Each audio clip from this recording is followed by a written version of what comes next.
Good afternoon. I'm here with my guest, Martha Collins, on Poet to Poet, Writer to Writer. Welcome, Martha. Thank you very much, Doug. Martha was on here probably around 10 years ago with her last, well, not her last book, but a book called Blue Front. Yes. It also deals with racism. Her new book, Omit One, deals with scientific racism. And starts out with the St. Louis Fair, World's Fair in 1904. I'll read you a brief introduction to Martha. Martha Collins is the author of 7 previous books of poetry, including Day Unto Day, White Papers, and Blue Front, and co-translator of 4 collections of Vietnamese poetry. Founder of the creative writing program at the University of Massachusetts, Boston, she served for 10 years as a Pauline Delaney Professor of Creative Writing at Oberlin College. So I was going to ask you, their new book, Omit One, an American Scrapbook. Just the first thing that I really noticed is when I was opening it from the University of Pittsburgh Press, it almost looked like there was a ticket in there. It came right out of you. I thought, do you know who did the front cover, you know? This wonderful guy named Joel Coggin, I believe I've got his name right there. Coggins. Yeah, it even has like the crease. Yeah. And it's funny, I had asked for something else for the cover, although I thought I wanted a ticket in there, and this is what he did, and I thought, oh wow, that's great. That's a great job. Now I was going to ask you. I wonder, this work starts off in the St. Louis World's Fair in 1904.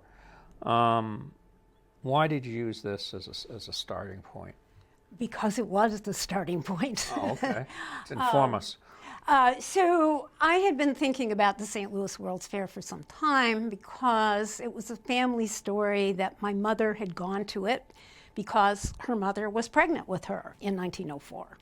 And so she talked about it not from exactly direct experience, but it was a family story. Okay.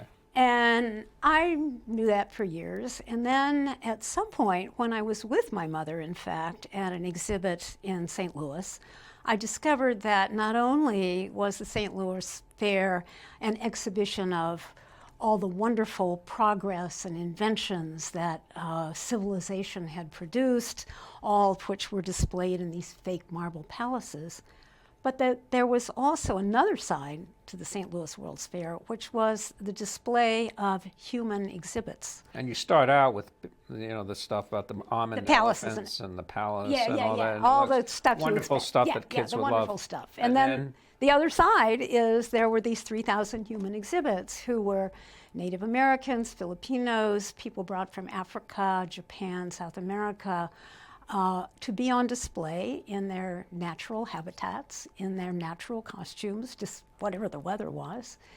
And all of this was in the interest of science, to show scientifically the distinction between civilized people and primitive peoples. There was even a college course taught using... And these people were actually in... These people were actually there as human exhibits, yes. And was there... define scientific racism. Well, scientific racism, it's a distortion of Darwinism, and it became an even greater distortion as the century moved past 1904, and finally evolved into the eugenics movement. The belief that human beings had indeed evolved and that we were quite different from primitive peoples, and that it was the responsibility of civilization to foster the most fit human beings and to let the less fit, the unfit, not survive. So that on the one hand, this sounds like Nazi Germany, yeah. Yes, exactly. And the interactions between Nazi Germany and the American eugenicists were many and important. One of the figures in this book is a man named Madison Grant. I'll tell you how I got there. I discovered that one of the exhibits in the St. Louis World Fair had later been exhibited in the Bronx Zoo.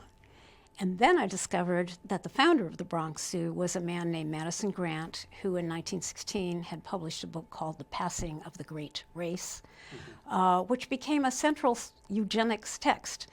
And Madison Grant himself became very important in the eugenics movement. It's not quite clear whether this is true or not, but we do know that Hitler owned a translated copy of Madison Grant's book. And according to one eugenicist, he wrote to Madison Grant, the book, meaning Madison Grant's book, the book is my Bible. And the interactions between the Germans and the Americans were many and very important. And much of what happened in Nazi Germany in the early years was modeled on what was happening here. Now, there was no outrage about these people. Did anyone? Now we're talking about the fair. The fair. Was there any outrage? Not so much at the fair. When one of these people got put on display in the Bronx Zoo, there was an outrage. And by ministers. This was a so-called pygmy from Africa, and the colored ministers, so-called colored ministers, protested, and he was no longer on display. But this was seen as very progressive at the time. Eugenics courses were taught in over 300 colleges and universities. People were also trying to determine, people's intelligence or That's right. through That's their right. face. That's right. That's right. Anthropometricists measured according to those qualities and so forth. And this all became very important in the anti-immigration movement. It became important in the institutionalization and the sterilization of so-called unfit people. There was also a push for people who were fit to reproduce, even as people who were unfit were being discouraged from reproducing. I wonder if they put a white middle-class family in a cage as an example, there would have been outrage Yeah, at that time. there no doubt would have been. Yeah. There no doubt would have been. Interesting I mean, species. what they did do with white middle-class families, there were these contests at state fairs that were where people would sign up and enroll their family and to show that they were fit. And so if you passed all the tests in the right kind of way, you were declared to be a fitter family. Oh. And so they did the measurements, they looked at your race, they looked at your background. Ethnicity? Your ethnicity was very important. This Madison So Grant, if you're a Jew, forget it. about it. Forget about it. And that's not all. Madison Grant distinguished not only Europeans from everybody else, he categorized Europeans, much as Hitler did, with one different term, as Nordics, Alpines, and Mediterraneans. Nordics were the top of the heap, the best, and Mediterraneans, which extended into Eastern Europe and included Jews, this was the bottom. the sewers of Europe. Yeah, right, so to speak. Wow. And So that it would be quite a thesis to say the St. Louis Fair of 1904 brought on the rise of Nazi Germany. No, it would be that would be absolutely wrong. And the St. Louis Fair is, in some sense, the least of it, but it's where I began. Okay. And as I say, I didn't mean to write a whole book about this, but one thing just kind of led to another. And by the time I found that the founder of the Bronx Zoo was at the center of the eugenics movement, I started doing a whole lot of research. So Now, I was going to ask you, I interviewed Kevin Gallagher recently, his book Loom, and he used documents and things of that nature Yes. to talk about how the Boston elite actually empowered slavery Yes. because they had the need for money from the cotton trade. that's right. And you use all this stuff, and you used it in Blue Front as well. You used That's right. postcards of lynchings and things Yes, like that's that. right. Tell me about your use of paraphernalia, Stuff, yeah, yeah. It started with Blue Front. I mean, like most poets, I've always Yeah. looked things up when Yeah. I needed to, but it became central when I discovered that my father had witnessed a lynching, and began to do a whole lot of research about the northern town where that happened, Cairo, Illinois, and also just about lynchings in general. And I did research. I looked in the newspapers for Cairo and for Chicago, Illinois, and for St. Louis. Go ahead. And having finished that book, I realized that having looked at my father's background, I needed to look at my own. And so the second book in what I consider a kind of trilogy was called White Papers. And I did much of the same research that Kevin Gallagher did. I did not look at the history of slavery in the South because I never lived there, but I looked at the history of racism in Iowa, where I grew up, a 99.3% white state when I was growing up, and I looked at the history of slavery in New England as well. So a lot of documentary work there, and here there was, I don't know if there was more, but there was a lot of it. And a combination of the internet, there are some fabulous resources online about the eugenics movement. One of them from the Cold Spring Harbor, which was the center of eugenics research and now does genetics rather than eugenics, but has wonderful websites that give you copies online of original documents. Are you aware of any other collections of poetry that dealt with scientific racism or anything close? Not per se, Yeah. no. There Not are as a theme. not as a theme. A nonfiction book called Imbeciles was published recently about particularly the part of the eugenics movement that dealt with sterilization. A man named Daniel Okrant is publishing another nonfiction book, this one focusing on the anti-immigration part of the movement. But poetry, I don't know. How much research was involved in this? A lot. Yeah. A lot. So you say you did the internet, you did... I did the internet, I did the library. Did you travel like you did in Blue Front? I did not. Yeah. I did not travel much, if at all. There was an exhibit that recreated the Cold Spring Harbor eugenics offices in New York. I went to that, but not a lot. Not as I did. And I mean, in the context of our time, specifically now with Black Lives Matter Yes. and all this racism going on, and were you sort of, does this sort of push you on to do this? It did. Ever since I published Blue Front, I've been aware that we really need to know our history if we're going to understand where we are now. There's a brief postscript that has some quotes from 2014 at the end of this book. By the time it was published, those quotes were pretty much out of date. Things had become much more outrageous, the statements particularly about immigration. When I have a little... You mean Mr. Trump? Well, I wasn't going to name names, but... and others too. He's not the only one in this election cycle who's in the Republican primaries who's said some pretty outrageous things. And they're familiar things. It's a history that I think we need to remember. I also, you mentioned Freaks, the movie Freaks, about freaks in a freak show. Yeah.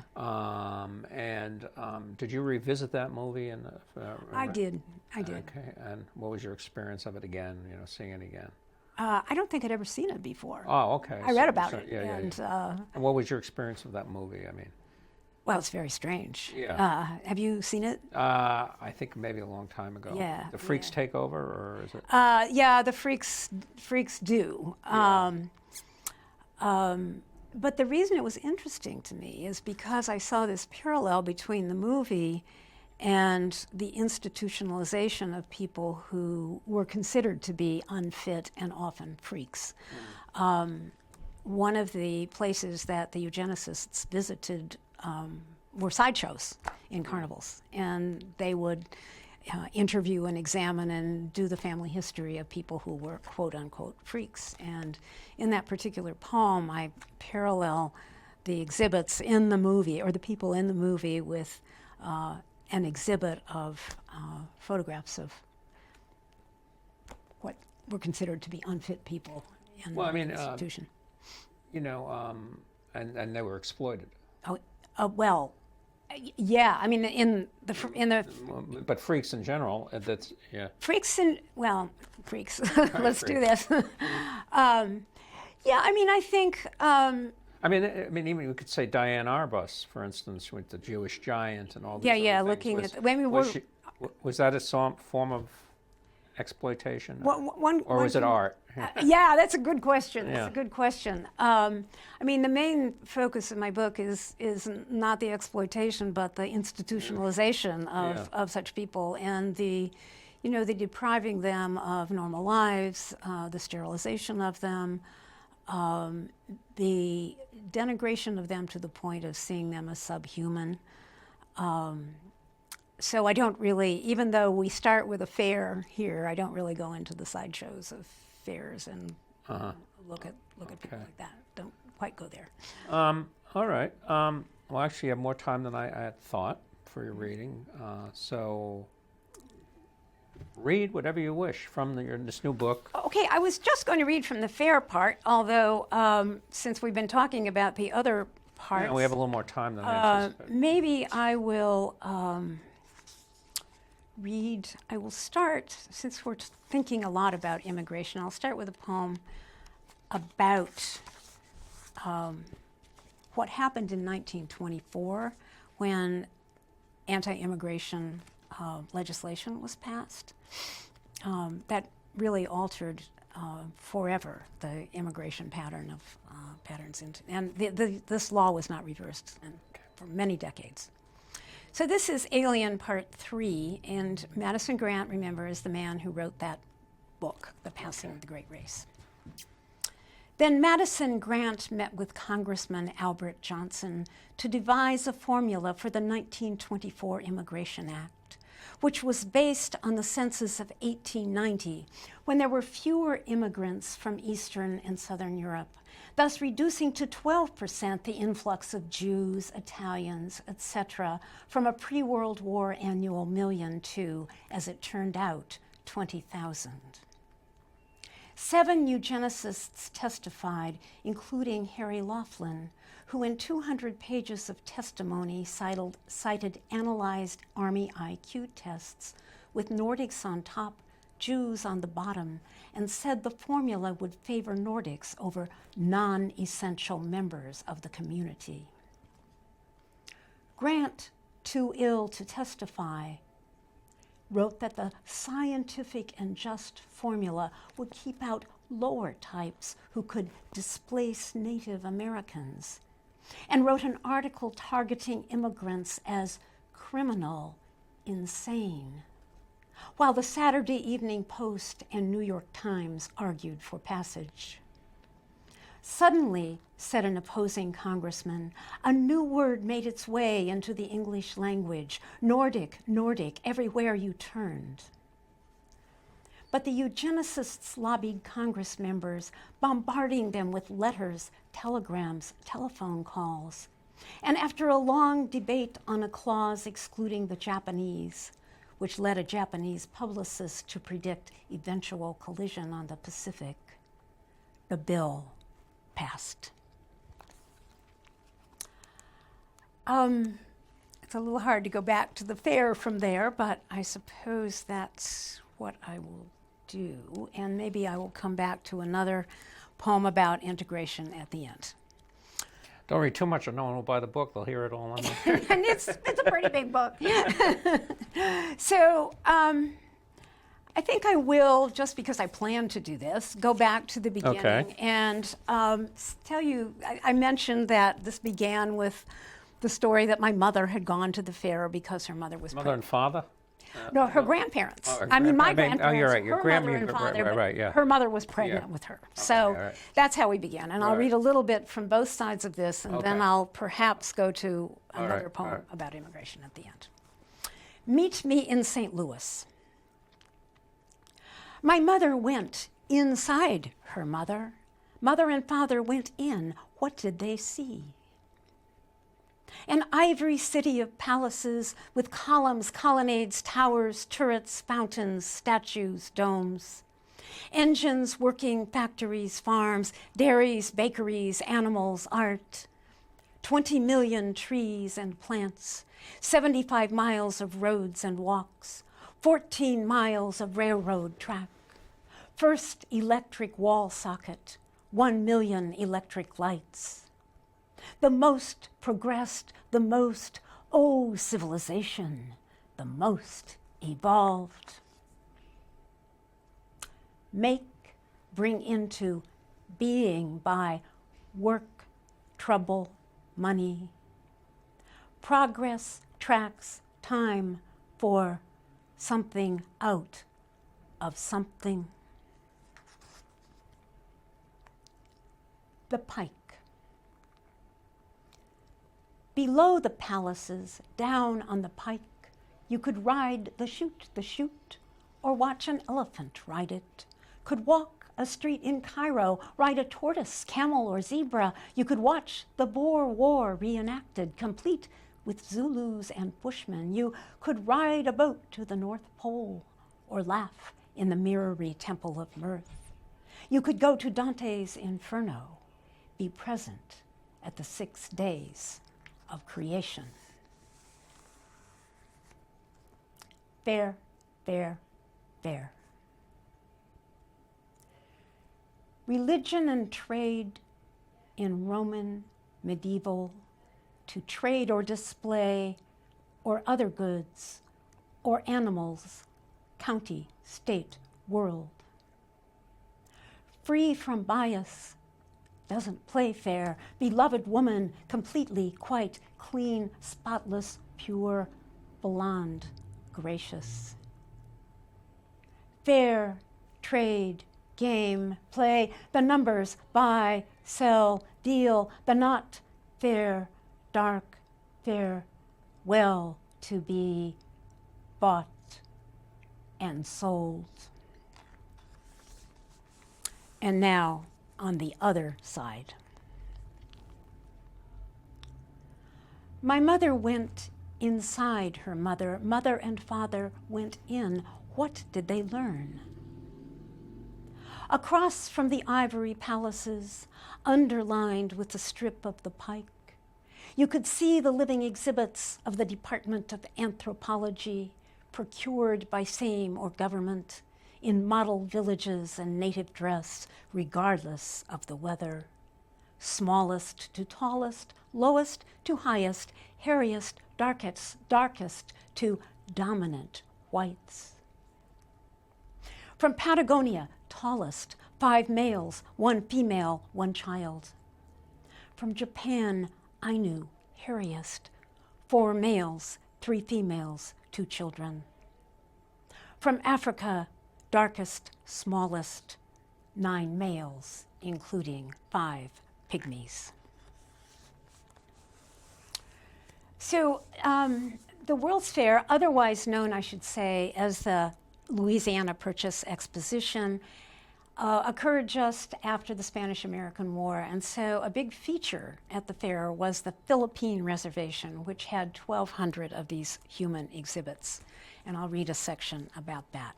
So what do they basically just take them from their villages? They're brought over. They bring the materials to reconstruct their village.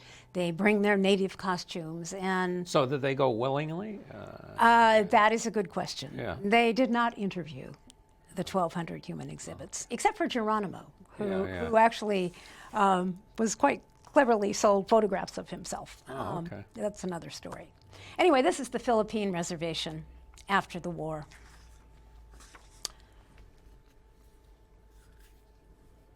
Negritos, lowest, smallest, darkest.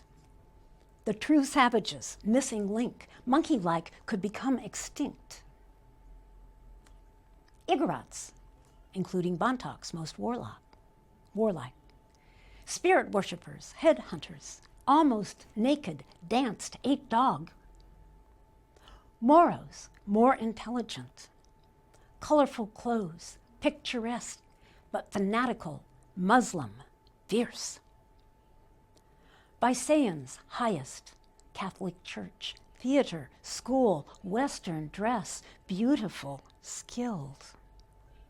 And non-tribal scouts and constables from the Spanish-American War, highest grade, result of American rule, and also a school. Such advancement in so short of time, said President Theodore Roosevelt.